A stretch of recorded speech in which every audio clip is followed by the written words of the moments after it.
Oh, good evening. Good evening. We are live on the Believe in Monsters podcast, live on a Tuesday night. What is it? April the 12th.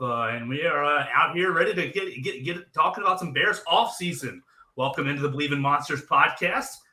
We're all hanging out with you guys, ready to chop it up, talk some Bears tonight, talk about some of the free agent signings, ponder what we're going to do with the 39th overall pick, try to get inside the mind of Ryan Poles and kind of pontificate and get creative about what the next 6 months for the Chicago Bears are going to look like. And we appreciate you guys for joining us on the Believe in Monsters podcast. You can find us live tonight on Twitter, on Facebook, on YouTube. Big thanks to Chris Krogman for hooking us up on the YouTube machine and making sure we're live on the correct sites. Give us a follow at BIM_pod on the Twitter machine. I think we're Believe in Monsters on Facebook and Believe in Monsters as well on the YouTube page. Follow my friend Chris Krogman at ShyBears1985. He's pulling all the strings on the Twitter machine. And at L. Berry, Lucas Berry is the mastermind behind the podcast. I just show up every week and try to set these guys up. So without further ado, Lucas Berry, how's your week been going? It's been about 2 weeks since we've heard from you. You look beautiful. How are you feeling? And welcome in tonight.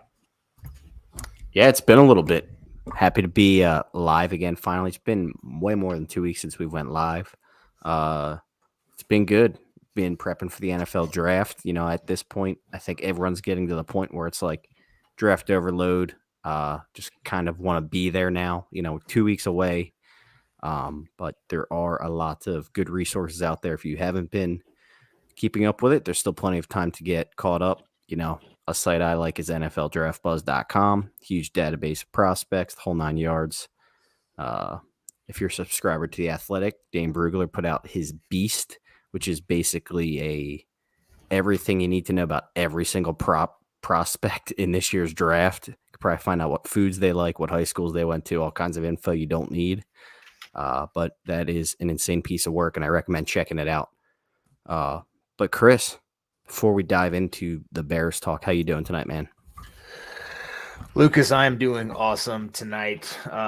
Looking forward to hanging out with you guys, talking some Bears. I find it so interesting how different each of us, kind of go about the draft season.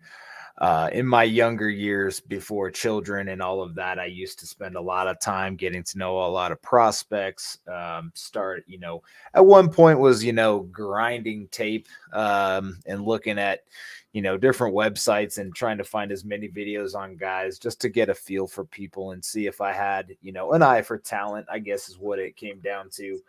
But I don't do that anymore. That's not me. Unfortunately, I just don't have time. And the other thing is I just don't like getting invested in guys that are never going to be Bears. I remember getting so hyped up about certain players and them being one pick away from the Bears. And then sure enough, Aaron Donald. Aaron Donald. Leonard Williams was another one when we drafted Kevin White. Man, this even goes back to it. I can't ever remember his name, but if you told me, it was like number 42 on the Packers for years. He was a safety. It was a third-round pick. We were coming up, and I was like, oh, man, this would be great. Morgan Burnett. There you go, Morgan Burnett. That was the guy. I was like, all right, third round, we're ready. Here we go. He had a and pretty here comes the career. Packers.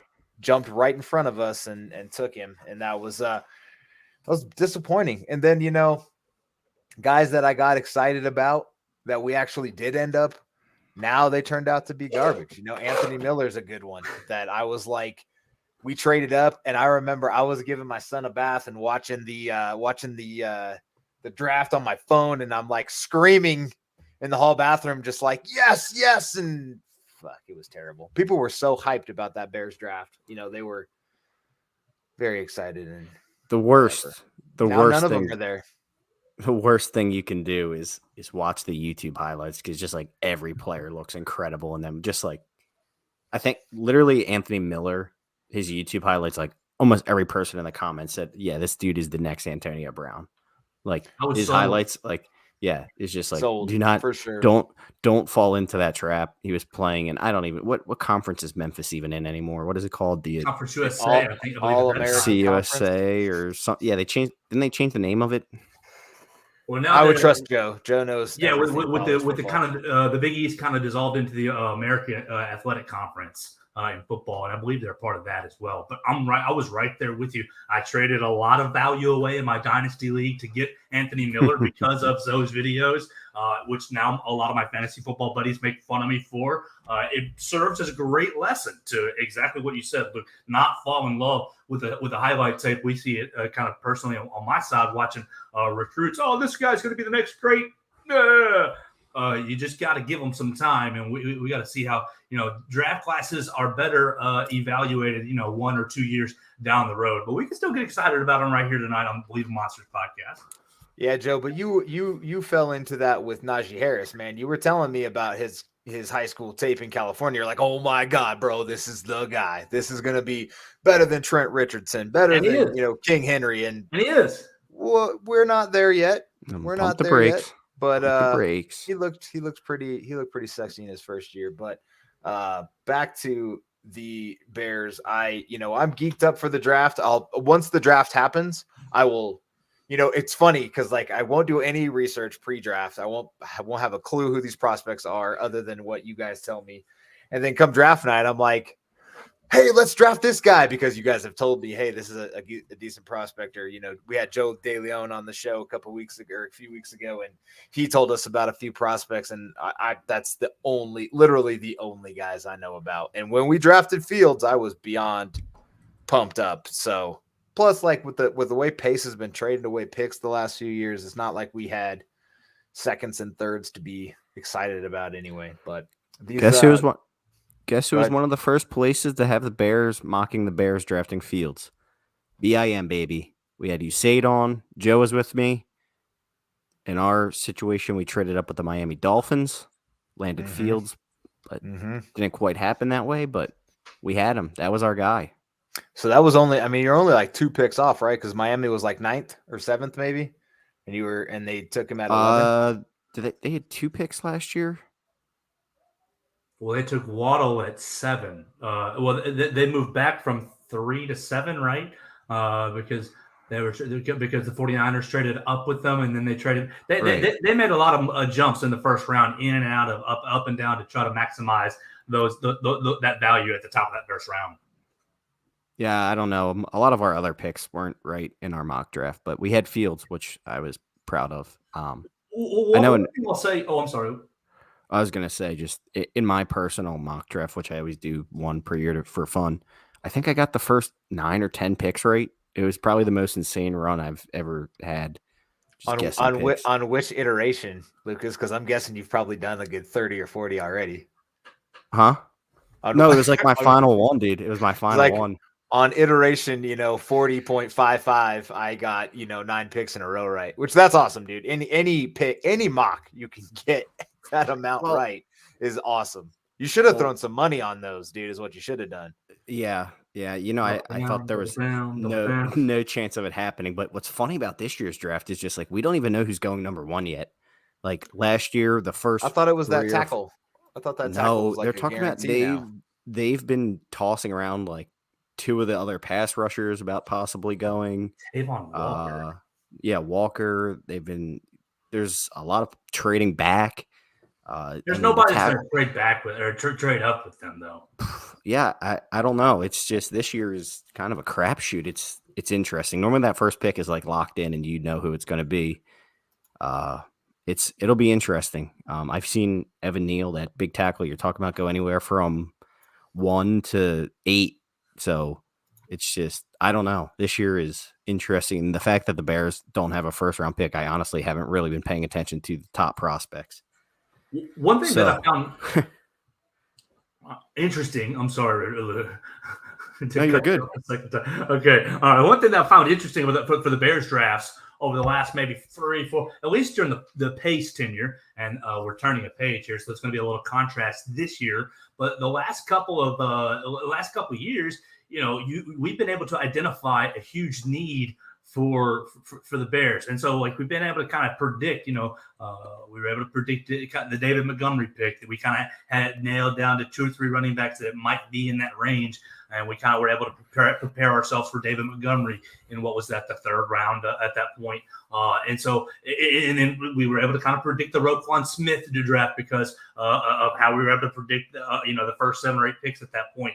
And, the Leonard Floyd pick kind of surprised a lot of people, but I think if we were really objective, Ryan Pace picking a quarterback in 17, we kind of were able to pick that too. The difference this year, now we've turned the page, fired him, and really a lot of those picks didn't work out, as we've talked about a lot at length right here on the podcast. But now with us picking at 39 and not really being able to predict the board in front of us, this year's draft is going to be really interesting and fun, because 39 can be a lot of possibilities. You can trade up, I guess, if you wanted to. If you've got a prospect that you like, if you want to put on your Ryan Pace hat, you could trade back to get more value in the draft. You can, draft an offensive lineman. A lot of people might think a wide receiver. A lot of people might think a cornerback. I think there's a lot of options, and so this year's draft is going to be a lot more fun, a lot more mysterious than maybe the last handful of drafts. Joe, you kind of brought up something while you were talking there, and I remember when Pace came in, and I can't remember exactly when he was hired versus when the draft was, but there was a lot of kind of discussion about, what would he do in the draft, because he didn't, have time to kind of set his scouts, set his philosophy, kind of instill that, Ryan Pace, formula for what he wanted to do, good, bad, or indifferent, whatever, it doesn't matter. So do you guys think that Ryan Poles is set up better to have his kind of draft this year than Pace was when he first came in? Do you think he had a little bit more time? Do you think he set up his scouts, he kind of instilled his philosophies on what he's looking for? Obviously, shit, dude, if the fucking public knows what they're looking for, in the hit system and the hustle guys, then I'm sure the coaching staff and the scouts know. What do you guys think about that? So I don't think, a lot of times when these new general managers get hired, they don't have enough time to flip the scouting department completely for their own, for their own guys to bring in. But to your point, comparing him to Ryan Pace, I feel like Ryan Pace, to be honest with you, I don't really know if he knew what he wanted right away. Like, the Bears always lacked an identity with him in charge. And that kind of, you saw that in his drafts. I mean, it's been very clear what the Bears are trying to do in their free agency. Poles has communicated it well, and he's followed through on everything he said. So, I mean, just picking up the breadcrumbs from, that he's laying down, it seems kind of predictable on what he's going to want to do. And in my opinion, that is, the way he attacked free agency, he brought in 1 lineman, 2 receivers, 1 who's probably more of like a special teamer in St. Brown. And then basically all defense. So, I'm expecting, just off the top of my head, my gut is telling me he's going to try and trade back, get more picks, and take a lot of offense in this draft, linemen and receivers and skill positions. So you're just going to jump right into that without, kind of building a little bit of drama first. Come on, Lucas. We're just talking. We got to talk free agency first, and then we can talk about trading back. And he just wants to stick his opinion in there, Joe. I'm laying the groundwork because Joe. I'm just playing. Joe already said it. Joe already said trade back. Yeah. No, and I agree. So I'm just looking through the kind of the front office guys. A lot of names I still recognize. Mark Sadowski, Jeff Shiver, Sam Somerville are all guys that are that I recognize. Pro Scouts Jeff King. So these are people that have been in Chicago for a while. So I don't know how much he's flipped around. These aren't positions that it's not your starting quarterback. Everybody knows your starting quarterback's name. I don't know these people. So shout out Sam Somerville, regional scout for the Southeast. Sam Somerville is a beast. Chris, do you want to elaborate on what's his name? Sadowski? Mark Sadowski? Yeah. Do you want to elaborate on him? I feel like that's kind of like a big ad to have him back in his position, which was Ted running that recently under Ryan Pace? He does all the contracts and stuff, right? Ted Phillips? No. Oh, no. You're talking about Cliff Stein being back at the head of contracts. But yes, that is a huge huge change and for the good. When the Bears were signing free agent deals that made sense, Cliff Stein was the one setting those deals up and layering them for the best possible outcome for the Bears in terms of, front loading contracts. This is the guy that headed up the John Tate deal back when we jacked him from Kansas City all the way back in the day. He front loaded that thing so perfectly that Kansas City couldn't match. Almost did it this year with Ryan Bates, but obviously, the Bills valued him as much as we did. So good for them, good for everybody. I mean, whatever, that's fine. But no, Cliff Stein being back at the head of contract negotiations. I don't think Ted was writing those before. I do think it was another guy under Pace. Stein was still part of the organization. He just wasn't the guy, but Poles made the right decision in making Cliff Stein the main dude. But Mark Sadowski's been there for a minute, and he's the director of college scouting. I think he's done a great job. I'm such a homer when it comes to draft picks and wanting guys to develop. And I think they did a good job drafting guys, but I think the development aspect was massively lacking. So, yeah, hopefully we have some coaches and, we have a new sports science person, Jennifer Gibson. So I'm hoping just that aspect of things. And I know we've talked to some friends that, when they talk about sports science, they even get down to the nitty gritty of like snaps during practice or how hard you're going or like, how much you can lift during the season and things like that to really get these guys' bodies in good shape. Because Bears defense is on the field all the time. So I hope these boys are ready. I'll chime in with the sports science right there. I think that Alabama has really put a sports science into the program over the last couple of years. 2 years, really. This is kind of the turn of the third year. And for Alabama, at least for injury's sake, a whole lot less soft tissue injuries, a whole lot less hamstring injuries, that sort of thing. The team metrics are faster because you've got these scientists who are actually not these daggone meatheads who are more weight, which there's something because you got to have a balance. You have to have a balance of two. Mm-hmm. But the scientists will be able to measure output. Oh, this player's been going too hard. He's about to burn out, kind of thing. Now we did still have a handful of season-ending injuries, but those are kind of bad luck kind of things. I think where the sports science plays a major role is you remember,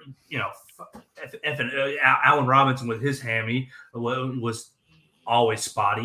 We've always had players here and there with bad wheels that if maybe they were better properly maintained, might have been more available to the Bears side. So I'm excited to see that part of the program and of the organization kind of be born.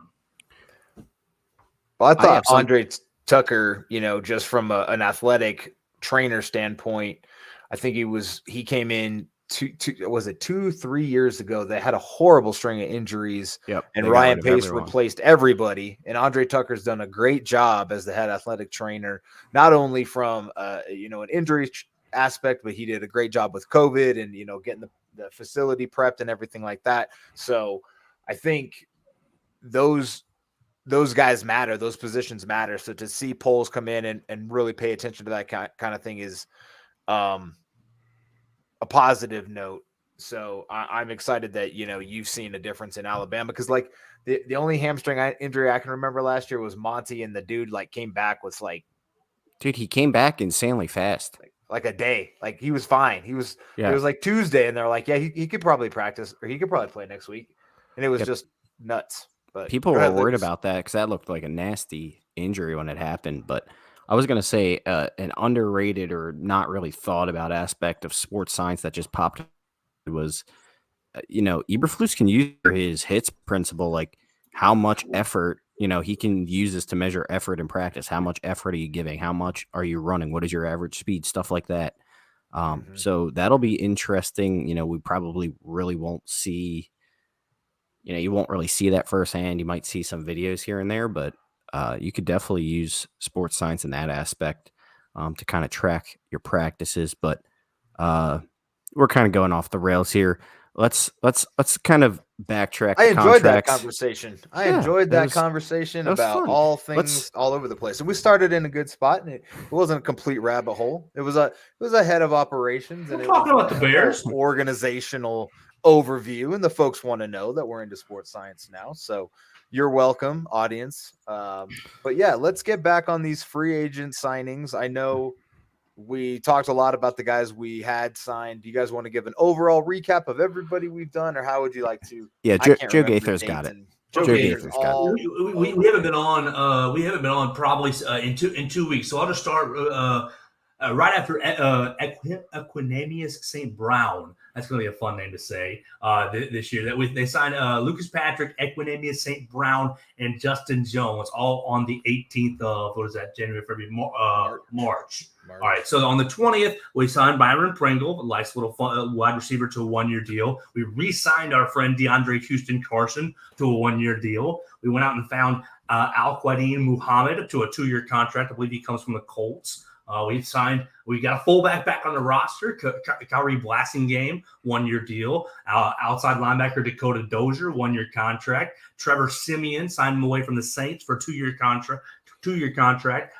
Dane Crookshank to a 1-year deal, defensive back. On the 31st, the last day of the month. And then we turned a month and we re-signed our friend Jesper Horsted, tight end, to a 1-year contract. They weren't done with the tight ends. They also found Ryan Griffin, former Jet, for a 1-year contract. Matt Adams, linebacker, came in 3 days ago for a 1-year contract, and 2 days ago on the 11th, the Bears signed Tavon Young, defensive back, for a 1-year deal. So a lot of 1-year deals, a lot of bodies, and not a lot of money. Just a quick note: Dakota Dozier is an offensive lineman, not an outside linebacker. Whoa! Did I read that completely wrong? Oh, that's a OL. It says OL, and you just threw the backer in there, so that's okay. Dakota. Well, Dakota, I hope you're big and nasty and mean, and bring He's not. to this offensive line. He tackled Kirk video. Cousins. Yeah, that video's hilarious. He sacked his own quarterback, but that's all right. He gave up the pressure, and then he turned around and thought he would mediate it by throwing Kirk Cousins to the ground. That's nice. I mean, I think he just feels like we all do about Kirk Cousins. I wouldn't block for Kirk either. Like, that's what I'm saying. You just throw him to the ground yourself. Like, that's a no problem. So out of these newer guys, everybody, Pringle and Muhammad and Blasingame and Crushank and Horsted and Tavon Young, who are you guys most excited about? I mean, obviously these are second and third. Ryan Griffin. You guys have been everybody's been talking about Ryan Griffin, tight end from the Jets. Tell us about him, Joe.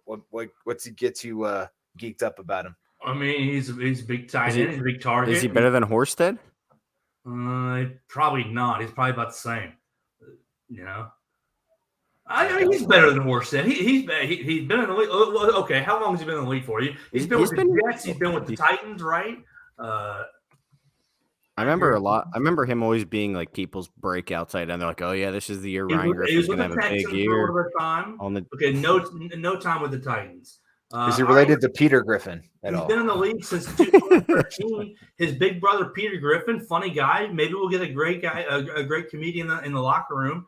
What's he got? 200 career catches in his 8 years in the league. 206 career catches, 2,100 yards, and a big fat 14 touchdowns. All right, that's Joe, not. Those are not terrible numbers for some. But do not know. But yeah, but that's like 20 catches a year, right? That's not. Yeah. His best year, 50 catches with the Texans in 2016. That's freaking awesome for a no-name third wave tight end. Give me a break, Joe Gaither. I want to know. All right, I know you were joking about Griffin, but tell us why Lucas Patrick is your favorite signing of the offseason. I know that's your guy. That's the guy they got from that team up north who turned to join the good side. He found a heart. He found his soul. Basically, he said, "I've been tired of living soulless up in the desolate desert of Wisconsin. Basically, the winter desert of Wisconsin." So he's coming. He's nasty. He's got that Wisconsin. The pedigree. Gotta give respect where respect is due. They do breed offensive linemen. Maybe now the question is, Luke, when he comes here, will he still be allowed to hold without it being called? Because if he is, then great, we're golden. But like they've got that special blocking technique up there in Green Bay, and I wonder if he'll be able to sustain the ability to block and hold without being called. Well, that is exactly what that Matt LeFleur guy taught Getsy up there, was how to speak to the referees to be like, hey, listen, this is what we're gonna be doing. I know it's not cool, but we need to maintain this prestigious, middle of nowhere, cold, football attitude of that city up north. So why don't you go ahead and just not throw as many yellow flags? I mean, they matched the jerseys. It's kind of confusing for everyone. So yeah, we'll be fine. We'll be fine. Lucas, what about you, man? What's your, of these guys that Joe kind of rattled off? Do you have a guy you liked that they signed, or you? Yeah, there's actually some goosebumps when you heard the names.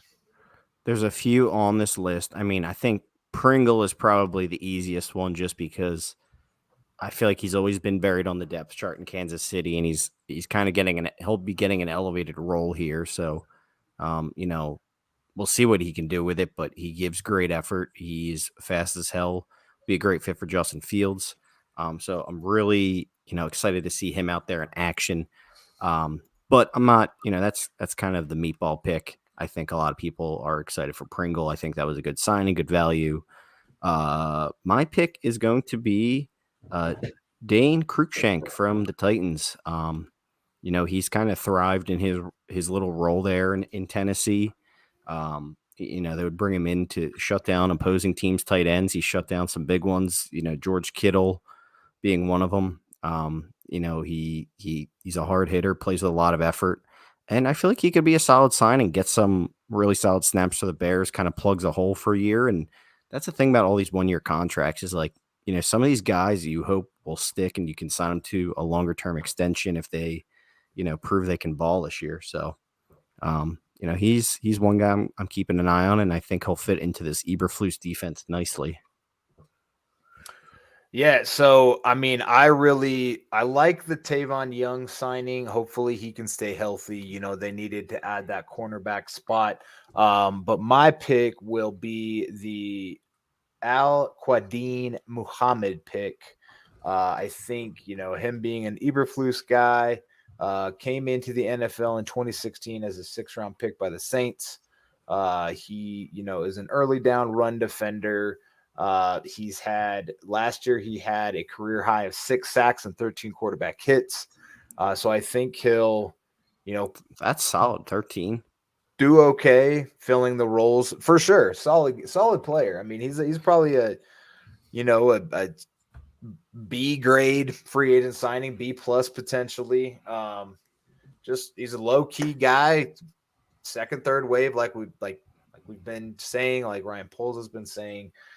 He's not phenomenal, but he's not going. He's effort, man. He's pure effort. Yeah, all effort, I think, which is. I heard a quote. I don't know if it was from Ryan Poles, but they talked about bringing in guys. Say you have Muhammad rated as a C+ player. Well, you put him in this hits defense, and you hope that the effort and the hustle and all that can elevate him to a B player, which is kind of where he's at. He's like nothing special, but he's elevating his play to more than what you think he's capable of just from, his mentality. So that's the type of dude the Bears need. I'm sure he'll play a big part in changing the culture of the defense, showing the dudes on the defense what it's about to be a part of it. So that is an exciting signing for sure, Chris. All right, I'll be serious. Go ahead. I'll be serious and pick the fullback, Kyrie Blasingame. How long has it been since the Bears have had a true fullback on the roster? I know we've had a lot of H-backs kind of play that role whenever Nagy wanted to, break out the really cute I formation really fast. So JP Holtz, baby. Yeah, exactly. So I'm excited to get a fullback back on the roster. I'm not saying we're going to be in the eye, but you saw at the floor system under center, they use kind of the play action style. You see, Blasingame play with the Titans, kind of came through that system with Arthur Smith. So they're all kind of deriving off similar systems. I'm excited to get a fullback and have some attitude on the offense. Well, Joe, as a former fullback myself, I can tell you one of the better aspects of his game is his catching ability. And when you put a fullback out there and you're pounding the rock 20, 25 times a game, and it just takes one play extra where you sneak him out of the backfield, and he's definitely athletic enough to do have a house call on just one of his catches. He did it. He had some insane catches versus the Bears in the preseason last year. If anyone remembers those, do you guys remember those? He had a really long catch versus us in the preseason. Absolute animal of a run. Blossing game. Yeah, he's I think he's got solid hands out of the backfield. And if that gives us any indication of what they're doing, praise God, we're going to start throwing to running backs out of the backfield without. I was going to say the screen game should be much bigger factor this year. Just utilizing that and slants, but it's a story for another day. But that's a good choice, Joe. I mean, honestly, a lot of these signings, people should look forward to watching them because they're all, for the most part, hungry dudes who just never got a chance their previous spot or enough of a chance. So we'll see. Overall, it's underwhelming just because they've signed all these guys to 1-year contracts. And there's no huge names. But like I said, if you can get 2, 3, maybe 4 of these guys to stick for a longer run, then I would say it's a success. 100%. And I think I've never been a huge fullback guy, but yeah, he looks like a fun little addition to the team. I also like somebody to give David Montgomery a freaking chance, not getting hit in the backfield. Like how many times did Demo just take a handoff and the first guy I got to make miss is 2 yards deep in the backfield? All the time, dude. All the time.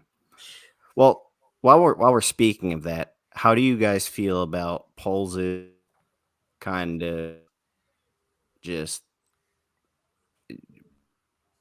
satisfaction or complacency with 9 in free agency? How do you guys feel?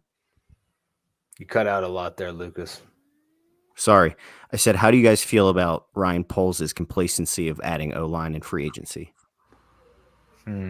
Well, I think it's been a big topic of discussion.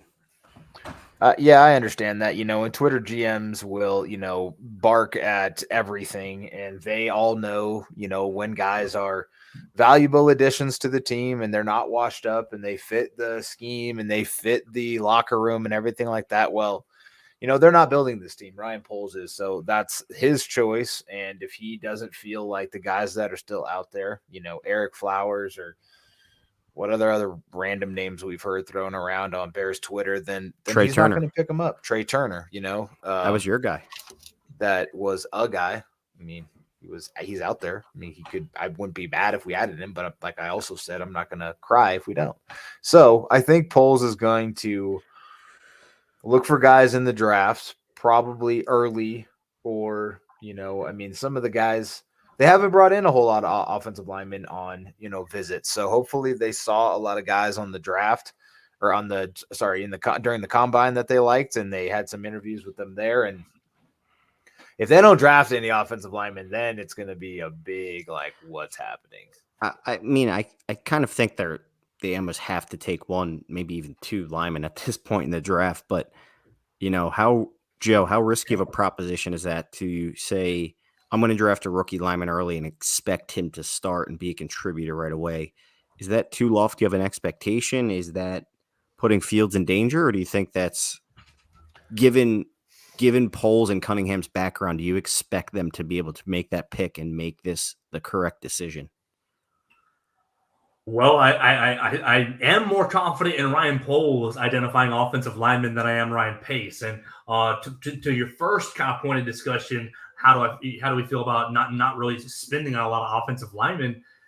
Personally, I know the money. You don't have to spend it. You don't have to bring in guys if you don't believe in them. There's no sense in that just because you got money and you have a hole. I'd rather take the chance on a younger guy and see how they develop, see how they acclimate to the NFL. If Poles has tape on guys, has a feel for some of these free agents that we've passed over or let pass, really, I was disappointed. What was it? Ryan Bates was the Bills lineman that we offered, that they offered. They matched. They obviously matched their offer sheet to keep their offensive lineman. But I think that Ryan Poles identified, okay, these are the offensive linemen that I'm going to take a risk on. These are the offensive linemen that are worth paying to me. And, I don't mind being a cheap ass. I don't mind being frugal and not paying guys if you don't think they're worth it. And, okay, to your second point, is that going to put Fields at risk? And do we think they can draft anybody? Yes, I think they can draft somebody, which is why I think trading back is probably the best solution at 39. Give you as many bites at the apple, as many picks at this class as you can. But of course, you're putting your athlete, Justin Fields, under pressure with inexperience. You're putting a lot of pressure on Luke Getsy to be able to develop an offensive scheme that protects not only Fields but a rookie offensive lineman. Is he going to be able to make the calls? Can he lean on Cody Whitehair? Can he lean on the guys that are going to be to his left and to his right? The inexperienced Tevin Jenkins and Larry Borum are going to be some of your veteran guys. So the offensive line looks like a scary proposition, but I'd rather address it slowly and patiently and correctly rather than just throw a lot of money at it in free agency and just say, hey, here's the guys we got, and hamper yourself down the line. Yeah, I mean, let's look at what happened this offseason. I mean, they lost James Daniels up front. You add Lucas Patrick I think they said they're going to play him at center. So they re-signed Mustipher probably in a backup role. So right now you don't have a guard yet, a starting guard, unless you're playing. There's some random guy we have on our depth chart. If you look, I don't even know his name. Octavia Simmons. We got it's not Simmons. It's someone I've never heard of. Come on. You're drafting Jamari Saylor out of Georgia is what you're doing at 39. Well, we can get into that. Basically, champion. Right now the Bears are down a starting guard. The other side, you still have Whitehair, and then you have Jenkins and Bourne playing. Two guys who played sparingly last year, who looked okay when they played. But really, yeah, you have a lot of inexperience up there. But my question for the masses is just, who are you bringing in that's that much of an upgrade over Jermaine Ifedi?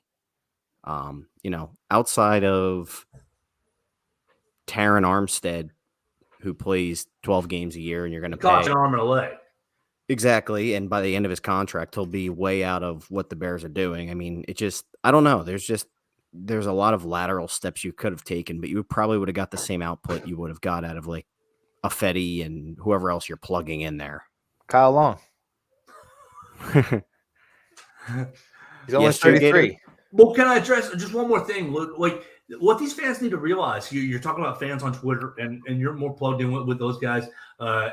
Unfortunately, than I am. But what these fans need to realize is the Bears are at a point with their franchise. It's bite the bullet time. You got to pay the bills right here, and you go in, you pay the bills right now. You basically are driving the used car at the offensive line because of some of your past decisions. You basically have to pay the creditor right now. We cannot keep stretching out what's going on with dead cap down the line, no draft picks, trading back draft picks.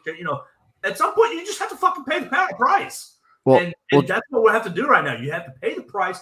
Let polls. You got to make smart decisions. You can't just go spend money. You got to build this bad boy back right.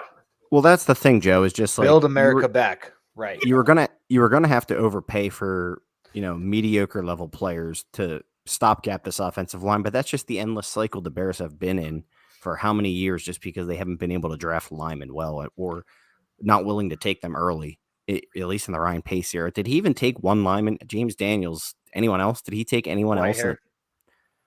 Yeah, he took those two like in the beginning of his tenure, right? Right. Yeah, most of those other guys were like 6th and 7th round picks, which is just. But Joe, you're absolutely right. It's just like at some point you have to say, okay, it stops here. All right, we need to start drafting and developing guys, because instead of putting mediocre players out there, if you can draft and develop guys, that's when you're going to get that all-pro caliber player, because they don't hit free agency that much. And the long-term success of your exactly Patriot, of your other. Look at the last 10 years. The teams that are winning are not just losing guys left and right because they, we're trading away all our picks. The Patriots trade back every freaking pick.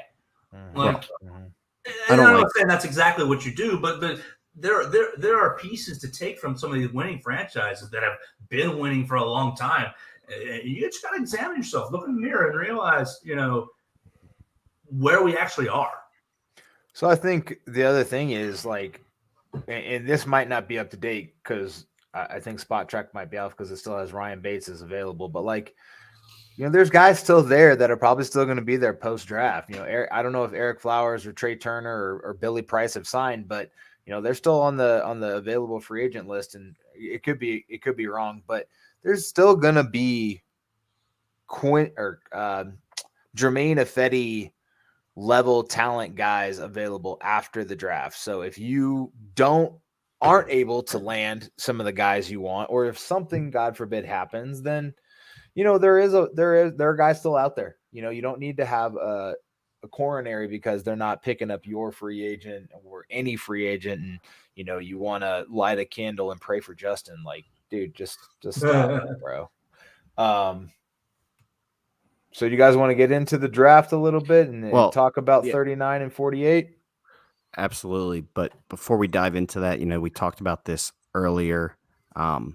Just basically everything that's been left here right now for the Bears has been Ryan Pace's mess. So the Bears are in cleanup mode. They're a year behind in the rebuild due to Ryan Pace doing what he did and ownership letting him do it for probably a year too long. So right now, they loved him. They loved Ryan Pace, as a person, and that was a problem.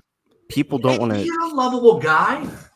People want to just use Justin Fields' second year as this travesty of what's happening with the Bears. Well, Ryan Poles doesn't really care because it's not his fault. He was brought in here to clean up this mess.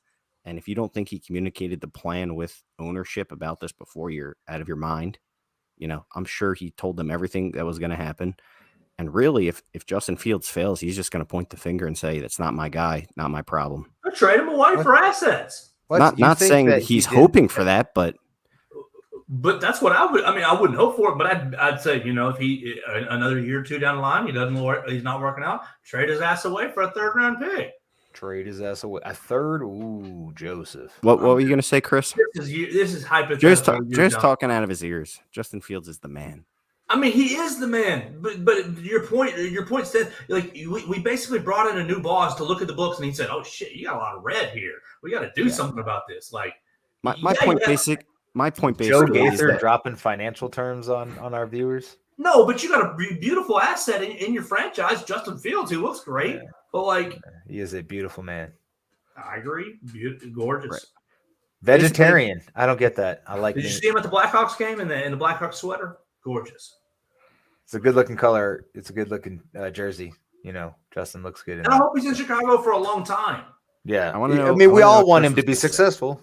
I just can't. Yeah. Are you sure that, Ryan Poles iterated his plan to leadership? You don't think he just went in there like all willy-nilly and was like, I don't really know. We'll see how it plays out.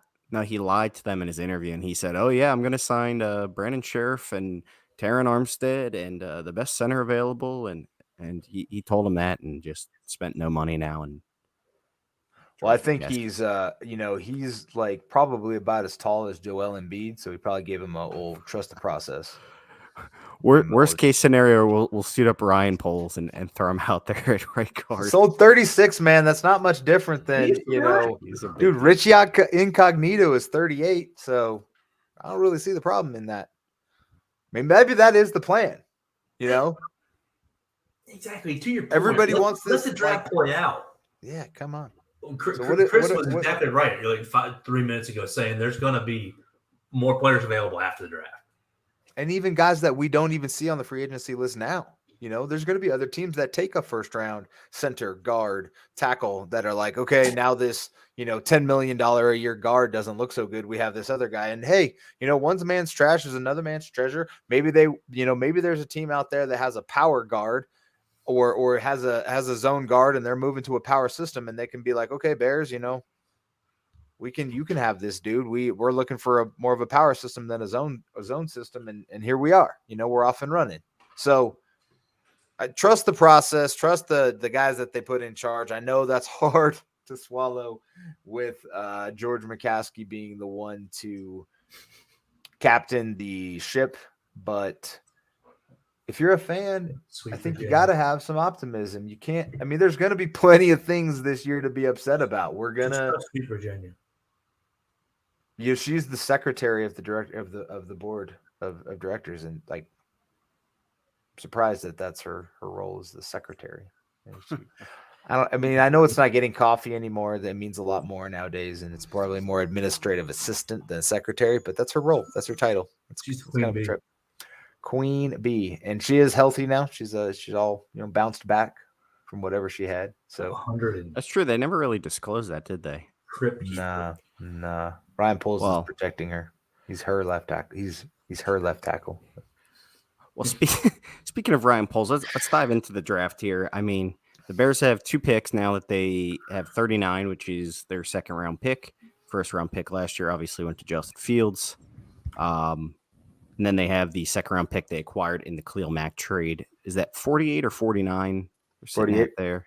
48. So they have 2 top 50 picks, a little draft knowledge for some of the folks out there worried that their receiver might not be available. The most receivers taken in the first round ever, I think, was 8. The most in the past decade in the top 50 was like 10, I think, 10 or 11. Regardless, there's plenty of talent there for the Bears. The average amount of receivers taken in the top 50, 6.5 or something like that. So no matter what happens, there's going to be some talent there. If there's a huge run on receivers in the first round, that means some linemen will fall. Pretty good for depth of what the Bears need. Chris, do you trust Ryan Poles to be able to draft a line? Like, do you kind of just expect Poles to draft a starting caliber lineman? For me, I don't know if my expectations for him too high, but like when people are complaining about the line, I'm just thinking I expect him to be able to draft a lineman that will be able to contribute. Kind of a lot of questions there. Do I trust him? I don't know. I don't know him well enough. I don't know his style. It's hard to kind of read the tea leaves right now. They haven't had a ton of pre-draft visits to kind of get a gauge of, who they're bringing in. I'm sure if I looked hard enough, I could find who they met with at the Senior Bowl and the combine, but I haven't dug into that. So I trust his track record as far as finding offensive line talent. And then Ian Cunningham is also going to be there to help find that talent. And he's shown that he can do that in the past. So I feel like one of those 2 picks will be on the offensive line, or probably, gathering more picks some way, somehow. This quarterback class isn't outrageously strong, so I think there could be a quarterback in the 39 range that could potentially be traded up for by some teams, whether, I don't know. I mean, how do we think that, Matt Corral and Sam Howell are first round picks, or are they probably Matt Corral? I could see a team trading up to the back of the first round to try and get a 5th-year option on one of them. Matt Corral is a first round pick. So Brugler has Pickett and Willis as actually first, second round grades. He doesn't have a strong first on anybody. Then he has Ritter, Corral, Howard, Corral, whatever, man. It's not spelled that way. Anyway, so as second, third round guys, and then Carson Strong, I can say that one. That's pretty simple, Carson Strong. And then, our boy from Notre Dame, Jack Cohn as a 5th, 6th rounder. If somebody drafts Jack Cohn, you're stupid. Y'all look at 13 there, Chris Krogman, and think how far down Brock. What a dummy, dude. Poor guy. He was probably a first round pick there, last year, and then he went back to Iowa State. Poor Brock Purdy. But I don't feel bad for him. But yeah, like I said, 39 could be prime pickings for it. There are lots of ways we could go here. I don't think yeah, we'll see. I mean, I guess, do you guys think I don't really know if Poles can go into the second round. I don't think he has the luxury of taking best available with just how his free agency went. In my opinion, he has to take at least a lineman or a receiver in the second round. At least one it could of be those. both. I mean, it could be both. To me, free agency on paper looks defensive strong, right? Which to me, I mean, I don't know, would lean towards offensive strong draft. But like in the Ryan Pace era, it was pretty much a double down type of strategy where he would pick up a guy in free agency and then draft the same position. Like it happened all the time. And I didn't understand the philosophy other than a guy being a stopgap for the rookie, but they were, first wave free agents. So I didn't understand what he was doing, and clearly it didn't work out. So maybe I know more than I think I do, but I really don't. I'm pretty ignorant when it comes to. Well, I guess what I'm trying to say is I would say he doesn't have the luxury of taking the best player available, which means like if the best player available is just say a linebacker or a safety, I don't think he has the luxury of saying, all right, I'm going to take this guy because he's the top player on my board. Right. He kind of has to take the best player of position of need, which the Bears have a lot of. So like that's a wide range, but you get my point. I think that adage is kind of outdated. I think, you always have to take need into consideration. You're not going to take a quarterback. Right. You're just not. You're most likely not going to take a running back. I don't even know if there is one that's, I just don't think so. You're probably not going to take a tight end there. So, I mean, there are definitely positions that aren't going to be addressed at that 39-48 pick. I think what a lot of guys do is, you're going to get to 39 and they're going to have a bucket of players that they feel comfortable with. And if they feel good about any one of those guys, so say they have, that we're talking wide receiver and O-line, say we have, 5 in each bucket, they have 10 guys that they're comfortable with. Well, the next 10 picks aren't going to be wide receiver and O-line probably, so that they could potentially trade down at that point and still be comfortable with anybody they get and acquire extra assets and go that route. Or, if they're super geeked up about somebody that they have in their next tier up that fell back to them, go ahead and take that guy at 39. Let's oh, I'm sorry, Joe, go ahead. Well, I'm just looking through this draft guide on The Athletic. I want to give huge props to Tane Brewer. This is amazing. But you start to see the Bears can fill two holes or two needs at 39 and 48. There's going to be players available. You guys have touched on players sliding and players moving around. Like there's going to be some offensive linemen there. There's going to be some wide receivers there. There's going to be some corners there. It's going to be up to Poles to decide if he really the best way to attack it.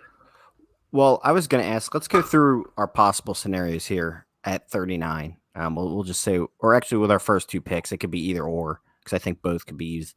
Do you guys think a trade up is possible, whether it's into the back end of the first round or just up in the second round?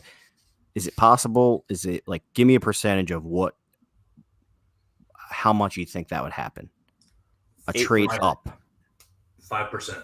8%. Yeah, I'm gonna say somewhere around roughly 5 to 8%. I think that's fair. Highly unlikely. I guess there's a possibility for anything. I doubt it happens. All right. What do you guys think on the flip side of that? Trade back with one of those picks. I think that's, in my opinion, pretty likely. I would with put that one of them or with one of them. Yeah, just either one. I want to put that at 35%. I don't think it's over 50. I don't think it's going to be I think it's a 50-50 shot at least. So, I thought the same thing when we had the Kmet pick, when Kmet got taken and then Johnson got taken, we had 2 seconds, right? I thought one of those was definitely going to be a trade back, and they didn't trade back on either one of them. So it really depends on who's there. If they like guys that are there, Poles could feel comfortable with just taking his 2 dudes and calling it a day and moving on. Yeah. I'm just from breadcrumbs I'm picking up from polls and kind of the change of philosophy of pace. I truly believe he is going to just look to acquire as many picks as possible and keep building this thing out. And, you can definitely trade around the draft wherever you're at, but that second at 30, 39, you can get serious value for that. I mean, the Bears in the Tevin Jenkins trade, when they traded up to that pick last year, netted, I think they traded up with Carolina. They had to give up a third to move into that spot. So really did walk out with 3-day 2 picks if they trade out of 39, realistically, which is, in my opinion, pretty good proposition when it comes to the draft. Because, I mean, there's just no surefire players that are coming out of it ever or rarely. And it's kind of a crapshoot. And like Joe said, you want more bites of the apple. My gut tells me Poles is going to try and do that. Joe, how you feeling? What percentage do you give a trade back in the draft? I'm at about 50-50. Chris is a little bit said about 30%. I think probably about 60, honestly. I'm going to go a little higher. I think that you've got a lot of value in this draft from your 20-ish to 70. And so I think if he can get as many picks in between, and we just touched on trading up, but trading back, I think you can get a lot of players that can help your football team in that second and third round range. So I mean, one scenario, and we had touched on this before, because I think Lucas had brought it up that a third round pick, you could get a third round pick, and I didn't think that was really possible. But looking at the draft value chart on Draft Tech, and I know a lot of teams don't necessarily use this anymore, and there's a more updated one, but just for baseline or whatever, the 39th pick is worth 510 points. An opportunity would be New Orleans trading back 10 spots, so you'd have 48 and 49. 49 would be worth 410, and then New Orleans also has number 98, which is worth 108. So you're at 518. So it's pretty close. I mean, you're off by 10 points, but that's nothing in this. Well, you could make that up. You can make that up too if they threw in another pick in the back end if they're slightly higher value than you. But normally, I would say the team receiving more picks normally wins the trade out of the value, because I think teams that are trading up will normally sacrifice a little bit more. And to your point, the Saints are a good example. I mean, they're moving around in the first round. They seem like a team who's going to try and go in this year. Looking for teams like that, I mean, look at the Chiefs. They have 2, I think, back-end third-round picks. The Bills are another team with some teams with quarterbacks looking to win now are the perfect trade targets. Wouldn't shock me to see Poles make a trade with his former boss. That would be kind of awesome. But a team like the Saints would be ideal if you can stay in the top 50, go back to 49, you're sliding back 10 picks and netting a third. That's pretty great value in my opinion. That's a fantastic, kind of find there, Chris, on a potential trade. Because I think that's kind of where the sweet spot is in this draft. Between 40 and 50, I think you can still find some serious talent. After that, it might drop off a little more in the second round, but that's kind of a nice area to be. And it's okay. I don't think the drop off from the player you would get at 39 to 49 would be that drastic. Yeah, I mean, you could even go back with Baltimore at 45, which is they don't normally trade too much. Aren't the Falcons right in that area too? Aren't they like 44? No, yeah, you remember we had that trade with the Ravens that went wrong or whatever, like the facts didn't go through, or like Pace had agreed to the trade and then I don't remember pulled out at the last minute, and maybe it wasn't Pace, maybe it was Emery or even Angelo, but something went wrong with the Baltimore trade. But they'll trade up when they see a guy. The Falcons are at 43, and they also have they don't really have a third that would kind of match. I mean, they have 82, but that's worth 180 points. So you're looking at 650 versus our 510. So we definitely have to throw in probably our fifth or maybe a future to get something. Their second and a third. To get their second and a third, correct. Yeah. Right. So we'd almost be trading back in the third and trading up from the fourth into the fifth. Yeah. I think you kind of I think you kind of hit the nail on the head with that Saints. Like, kind of moving about 10 spots back is probably the sweet spot of what you would want to do to maximize the talent you would get and also acquire a pick. We'll see what Foles can do. You called it with KC. I mean, KC has 50 and 103, and that matches up really well. I mean, right. That we could actually get another pick out of KC later because we'd still have a little bit of points if you're just going off of that. If you just want to get, number 50 and then number 103 just for doing it, you could easily do that and be at 48 and 50 and still get a lot of talent. I think there's going to be a lot of wide receivers. There's going to be someone that falls. There's going to be someone that falls. Shit, man, there might be a wide receiver at 71, that they like. I mean, there's an outside chance that Christian Watson could fall to 71 just because he's a small school guy. And, Brugler's got him number 10. He's got him as a second, third guy. I mean, there's going to be somebody who falls. It might not be Watson. I'm just giving an example. I think one of the guys I think might George Pickens. Stop that, Joe. He's gonna end up a Bear, dude. I know I have a feeling. If the Bears take him like that, like in that range, okay, great, go for it. I do think his upside is humongous. I think either of those guys you can't go wrong with.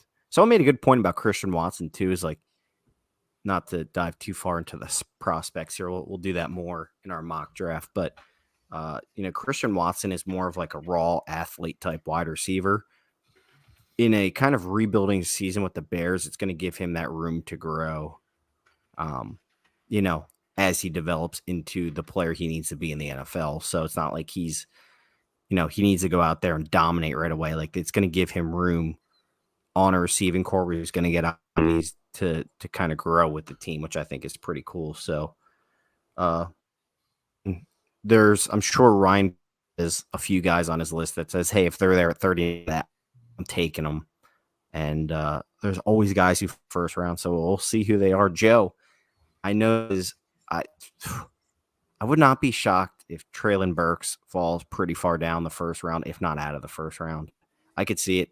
His combine was less than stellar. His tape is just so good, though. But teams love those numbers, man. It takes one team to take a Christian Watson for the measurables and let a guy like that slip.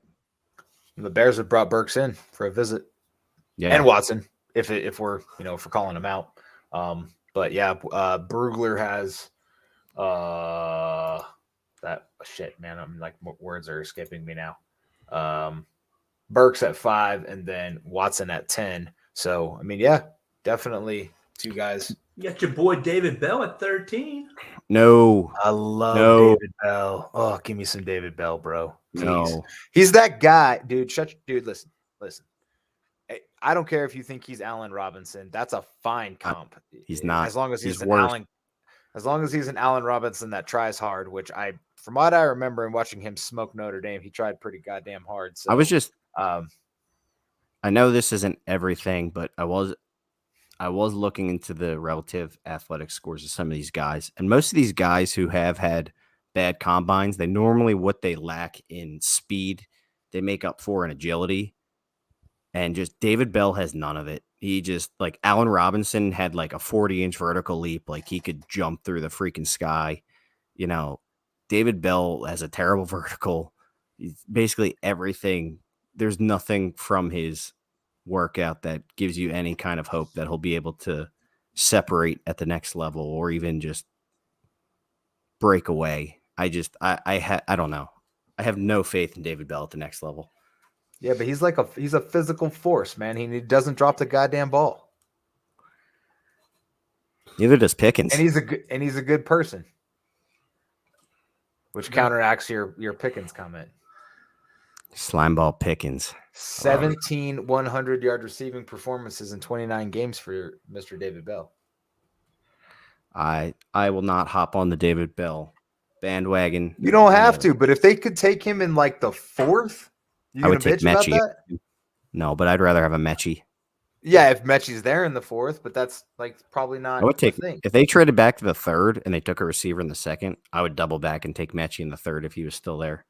No doubt. Mechie's like right in the same range as Watson as far as Brugler's concerned, and we're just using Brugler as the foundation right now. Obviously, he's not the end all be all, and he's not going to be the guy. But like, I don't know, man. You got some players out there. Shit, man. The guy I was looking at that has some just phenomenal measurables. He's short, yes, but Sky Moore has got some just ridiculous speed. He's got massive hands. What is Michigan? They have these random numbers that just come out like Corey. What was he picked 4 that year? You're cutting out again. Saying Western Michigan just has these random just randomly show up out of nowhere. I don't even know how they recruit them. With money. You remember, you never seen the Pony Express, man? They have money. How much would you pay Corey Davis to come to your school? Dude, he was in college. Corey Davis at Western Michigan was absurd. Again, though, that's why you don't watch the YouTube highlights. It's like I understand Burks was like a 1/10 of a second faster than Bell, but their 10-yard split's the exact same. 1.57 for Burks and 1.56 for Bell. So he's not super fast at the top end, but like he's a possession receiver that is strong and has big strong hands. So I would have no issue with David Bell at some point in the draft. Probably not in the second. If they get to like, if they say they trade back or whatever, and they get to 71 and a lot of these wide receivers are still available, shit, man, you could maybe even bank another 5th or whatever and trade back and still get a guy like David Bell or Alec Pierce, who I know a lot of people are falling in love with. That's another interesting one. We'll see. The Bears are going to have plenty of good options. That's what it is. And that is good for them at wide receiver. O-line is deep as well. They need a cornerback. I think they will address that at some point. Could that be an early pick? I think they could definitely take around 2, maybe, if they really like. And then also maybe, could you guys see them taking another 3 technique early? I know they just signed Justin Jones to a few years. Could you see them if Winfrey from Oklahoma, who's kind of tailor-made for this defense, probably one of the better 3 techs in this class. Could you see them taking him early in the draft? Was define early, like second? Like second round, yeah, with one of their first picks. Not unless they're trading back and getting somebody else at 48 and 50. Like maybe, but I don't see it, no. I think they could address 3 tech later in the draft, but I don't. And I know it's not a super deep draft for defensive linemen per Joe DeLeon, but I don't see it. Especially with, like, they have some guys like Blackson can play 3, and they signed Jones, so I don't see it, but it's possible. Corner is probably the position on defense I could see them taking a look at in the second, third round. But yeah, that's just me. What do you know about DeMarvin Leal at A&M? He's another solid guy that could probably fall a little bit. He's probably in that range that Chris is talking about. If you trade back, he might be someone they like. I don't think he's as good as Winfrey, though. I think if Perrion Winfrey's there, who's arguably a probably fringe first-round pick, maybe. The Bears would probably consider taking him, but I don't know. Like we said, the way that free agency went, I think they kind of just have to go low defense here. I think I like their plan of attack just because I think in the NFL, it's almost like your defense just needs to be just good enough to get by, and your offense needs to be great. So I won't be mad if they pass up on some defensive players to just load up on offense. Like I said, this is kind of the time I want to see them spoil Fields with a wealth of riches and go from there. Winfrey's got some awesome measurables. You guys, He's a massive human being. 30, he's 35 and a quarter inch arms, pretty much the longest in the class. 10 and a half inch hands. likes it long. Yeah, he does. 84 and 3/4 inch wingspan. That is Did you ever huge, man. Did you ever see a picture of him online, dude? He looks like crazy scary. Well, with a name like Perrion, you better be scary. People probably make fun of him a lot. Perrier. Anyway, Don Perignon. Yeah, he's definitely everything that you would want more for the Eberflus D. Everything you ever want. You like the Eberflus D, Lucas? Eberflus. So Eric Johnson from Missouri State, is a later round baby. guy. You like him? I didn't know of him until he visited, and then I started reading about him, and apparently he just like murdered people at the Senior Bowl, and I was like, oh, okay. Seems like he kind of fits the MO of what Eberflus does, finds these no-name guys, and just they're hungry to play from no-name university, and yeah. I'm a fan of murderers on the defensive side of the football. Just want to go on record. He was a no-star defensive end recruit out of high school, Joe. 5 foot nothing, 100 and nothing. He's definitely not any of those things. He is 6. Yeah, he's a big boy. 6'4", 300.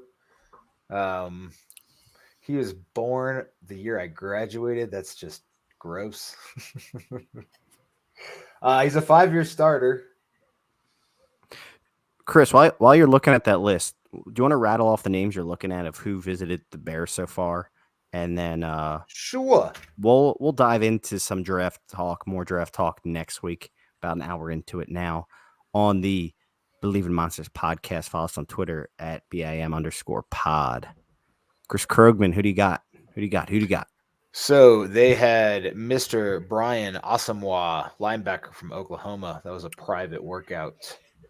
Treylon Burks, wide receiver from Arkansas. Oh, shit, where are this stupid ads? That was at the Combine. Oh, so this does do both.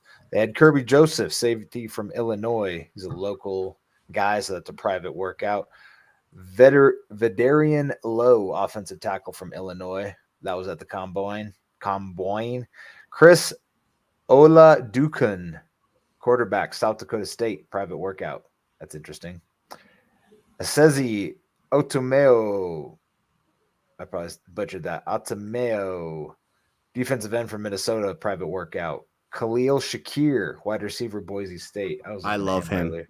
I love him in a mid-round pick. Christian Watson, wide receiver, North Dakota State.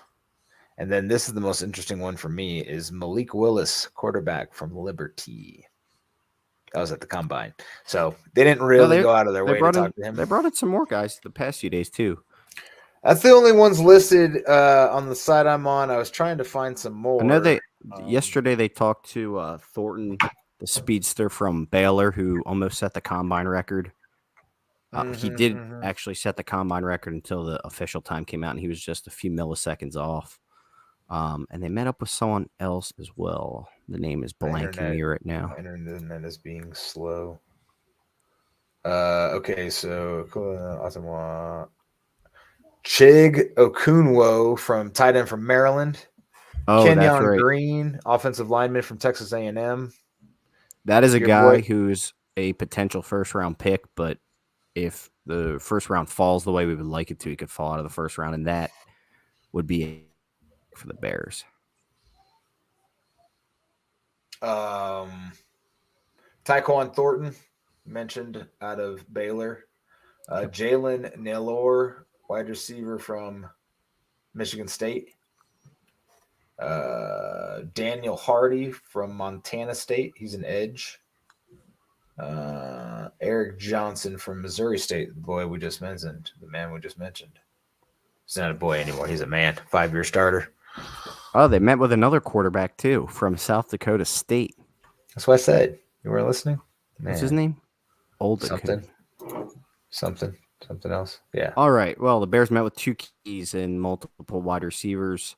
Wide receivers kind of fit the same mold that they're bringing into House Hall. All these guys can absolutely fly. And that's what Poles told us he wanted. So we'll see. I expect the Bears to get speed, really fast guys. I think, if the Bears do stay put at 39, Christian Watson or George Pickens both fit that mold. Both ran very fast 40s. And we'll see. I don't know. Joe, finish us off here. Well, I'm excited about the draft. It's coming up soon. We'll have another episode to go over a lot of these prospects as we get a little closer. And a surprise. Draft is what? 21st or 28th? It's the 28th. 28th. Yeah. So we got about two more weeks there to break it down. We have two mock drafts. We have a 1.0 and a 2.0. I like it. I'm looking forward to it.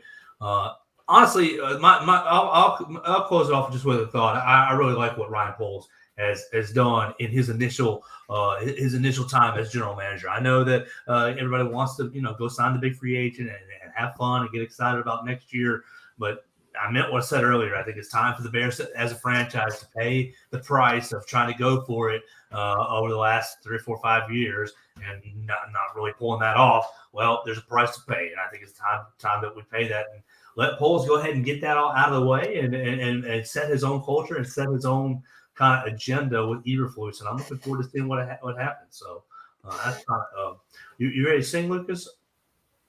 I want to know what Chris's concluding thoughts were. Okay, all right.